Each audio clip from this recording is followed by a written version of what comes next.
ما میخوایم به اهمیت مناظره و گفتگو بپردازیم. پس بشارت ده با آن بندگان من که به سخن گوش فرا میدهند و بهترین آن را پیروی میکنند. اینانند همان خردمندان. و کیست خوش گفتارتر از آن کس که به سوی خدا دعوت نماید و کار نیک کند و گوید من در برابر خدا از تسلیم شدگانم و نیکی و بدی یکسان نیست، بدی را با آنچه بهتر است دفع کند. آنگاه کسی که میان تو و میان او دشمنی است گوی دوستی یک دل می‌گردد و این خصلت را جز کسانی که شکیبا بودند نمی‌دانند و آن را جز صاحب بهره بزرگ نخواهند یافت. با حکمت و اندرز نیکو به راه پروردگار دعوت کن و با آنان به شیوهی که نیکوتر است مجادله نکن. در حقیقت پروردگار تو به حال کسی که از راه او منحرف شده است داناتر و به حال راه یافتگان نیز داناتر است. و با اهل کتاب جز به شیوهی که بهتر است مجالسه مکنید، مگر با کسانی که از آنان ستم کردند، و بگویید به آنچه به سوی ما نازل شده و آنچه به سوی شما نازل گردیده است ایمان آورید و خدای ما و خدای شما یکی است و ما تسلیم او هستیم. اهمیت مناظره و گفتگو بر کسی پوشیده نیست. بر اساس نصر آیات قرآن کریم خداوند برای آفرینش انسان با ملائک به گفتگو پرداخته. نظر آنان را جویا شد و متناسب با موقعیت و شرایط فرشتگان و مصلحت آنان پرسش آنان را در زمینه فلسفه و آفرینش انسان را پاسخ داد. پس از سرپیچی ابلیس از دستور الهی مبنی بر سجده بر آدم با ابلیس نیز گفتگو کرد. علت سرپیچی او را جویا شد. پس از آن آدم بر روی زمین نیز همواره مستقیم و غیر مستقیم با آدمیان گفتگو داشته است و این جریان تا ابد نیز ادامه دارد. همین الان نیز در هر چند سلسله پیامبری به پایان رسیده و خبرها و هدایت آسمانی منقطع شده است.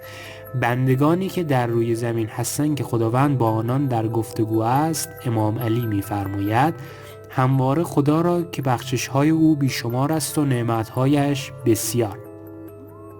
در پاره از روزگار پس از پاره دیگر و در زمانی میان آمدن دو پیامبر بندگانی هستند که از راه اندیشه با آنان در راز و نیاز هستند. البته باید توجه داشت که گفتگو انواع متعدد و متنوعی دارد. از قبیل گفتگوهای تبلیغی، ارشادی، تعلیمی، آموزشی، اقناعی و احساسی داریم که گفتگوی خداوند با فرشتگان و آدمیان را میتوان از نوع گفتگوی ارشادی، تعلیمی و هدایتگرانه دانست. اخلاق گفتگو و آداب مناظره و جدال از روزگاری دور همواره مورد توجه اندیشمندان مختلف بوده است. در این میان نقش منتقدان و عالمان اخلاق از دیگران برجسته‌تر و چشمگیرتر است. می‌دانیم که صناعاتی مانند برهان، جدال، خطابه، شعر و غیره به هنگام بحث از صناعات جدال درباره آداب و اخلاق، جدل و مناظره نیز مباحثی را ارائه می‌دهند. اندیشمندان اخلاق نیز به تفصیل در زمینه جدال و مراعی و گفتگوهای علمی مباحثی را یادآور شدند. ما در اینجا نیز همچون دیگر بخش‌های کتاب با توجه به محدودیت‌های این نوشتار به برخی از مباحث کلی درباره اخلاق مناظره و گفتگو بسنده می‌کنیم. هدف گفتگو و مناظره علمی ارزشمندی گفتگو و مباحثه و مناظره به عنوان فعلی از افعال اختیاری انسان منوط به انگیزه افراد از انجام آن است، وگرنه خود گفتگو فی نفسه نه دارای ارزش اخلاقی مثبت است و نه ارزش اخلاقی منفی. باید دید که هدف فرد از ورود به عرصه گفتگو با دیگران و انجام مناظره چیست. هرچند افراد مختلف ممکن است دارای انگیزه‌های متفاوتی باشند، اما به طور کلی میتوان انگیزه افراد را از انجام مناظره و گفتگو یکی از موارد زیر دانست. انگیزه‌های مثبت: حق خواهی. گاهی برای یک فرد حقیقت و واقعیت مسئله روشن نشده است و با گفتگو و مناظره با دیگران به دنبال فهم حقیقت است. یکی از فواید و برکات مهم گفتگو این است که در جریان گفتگو و مباحثه و مناظره با صاحب نظران بهتر و بیشتر میتوان حقیقت را شناخت. تجربه نشان داده است که انسان در گفتگو بهتر و دقیق‌تر و با نگاهی عمیق‌تر به مسائل می‌نگرد و افکار و اندیشه‌های انسان بیشتر به حرکت در می‌آید. در روایات فراوانی بر رایزنی علمی با دیگران و افراد صلاحیت‌دار تأکید شده است و مباحثه و گفتگو علمی به عنوان یکی از راه‌های کشف حقیقت و دستیابی به واقعیت معرفی شده است. به هر حال یکی از مهمترین و اخلاقی ترین اهداف مناظره علمی باید کشف حقیقت باشد. طرفین مناظره واقعاً باید در پی یافتن حقیقت باشند. حال درونی آنان باید همچون حال کسی باشد که در جستجوی گم شده‌ای مهم و گران قیمت است تا در نتیجه هر زمانی که آن را یافتند خدا را شکر کرده و آرامش روحی و روانی خود را به دست آورند. اگر چنین باشد بسیاری از آفات اخلاقی که ممکن است گریبانگیر طرفین مناظره شود خود به خود از بین می رود.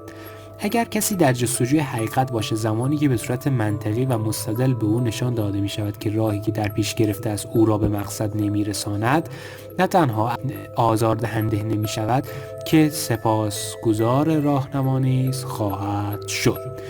در مرحله بعدی روشنگری رو ما در این مراحل خواهیم داشت. یکی دیگر از مهمترین و ارزشمندترین اهداف گفتگو روشنگری و هدایت و راهنمایی دیگران. یکی از وظایف اخلاقی ما نیز همین مورد هست. یکی از مصادیق امر به معروف و نهی از منکر در حوزه معرفت مناظره با کسانی که نادانسته و ناآگاهانه در عرصه اندیشه به انحراف کشیده شدند و با حقیقت برای آنان مشخص شده است شکر نعمت فهم حق، دستگیری معرفت و علمی از کسانی است که به هر دلیلی از آن نعمت محروم شدند. انگیزه های منفی که در این رابطه وجود دارد. گاهی هدف از مناظره صرفاً غلبه بر طرف مقابل و به کرسی نشاندن سخن باطل و نادرست و غیر مستدل خود است. یعنی انسان با اینکه می‌داند سخن یا ادعای او باطل است و نادرست است اما باز هم بر آن پافشاری می‌کند و کار را به جدال و مرا می‌رساند. که این یکی از بزرگترین و خطرناکترین رذایل اخلاقی است که کسانی که از جریان سالم گفتگو عنوان می‌کنند و کار را به مرا می‌کشانند خبر از وجود رذایل اخلاقی فراوانی در درون خود می‌دهند. هدف چنین کسانی از مناظره روشن شدن حق نیست، بلکه انگیزه‌های دیگری چون شهرت طلبی، مباهات، فضل فروشی و امثال آن را دارند. اینان می‌کوشند با هر وسیله فکر و اندیشه را رفتار خود را توجیه کنند. بدیهی است مناظره و گفتگو که چنین اهدافی را دنبال می‌کنند علاوه بر اتلاف وقت سبب تقویت خوی تعصب، خودخواهی، خودمحوری و خودنمایی انسان می‌شود و اگر سبب گمراه شدن دیگری نیز بشود گناهی بزرگ و خطایی است که خودش را تباه و دیگری را گمراه خواهد کرد و نامش را در زمره گمراهان و گمراه کنندگان ثبت خواهد کرد. قرآن کریم درباره می‌فرماید بگو ای اهل کتاب بیایید بر سر سخنی که میان ما و شما یکسان است بایستیم که جز خدا را نپرستیم و چیزی را شریک او قرار ندهیم و بعضی از ما بعضی دیگر را به جای خدا و خدایی نگیرد. پس اگر از این پیشنهاد اعراضی کردند بگویید شاهد باشید که ما مسلمانیم و نه شما. در مرحله بعدی به فهم موضوع می‌پردازیم. مناظره و گفتگو در خلال در صورت نمی‌گیرد بلکه حتما درباره مسائل و موضوعی خاص رخ می‌دهد. یکی از ابتدایی ترین شرایط تحقق یک مناظره سازنده و سودمند این است که طرفین مناظره نسبت به موضوع بحث و همه ابعاد و جوانب آن آگاهی کافی را داشته باشند. آگاهی پیشین طرفین از موضوع بحث موجب می‌شود دقیقاً بدانند که در صدد اثبات یا تنفیه چیز هستند و برای اثبات نظریه خود از کجا باید شروع کنند و در کجا بحث را پایان دهند.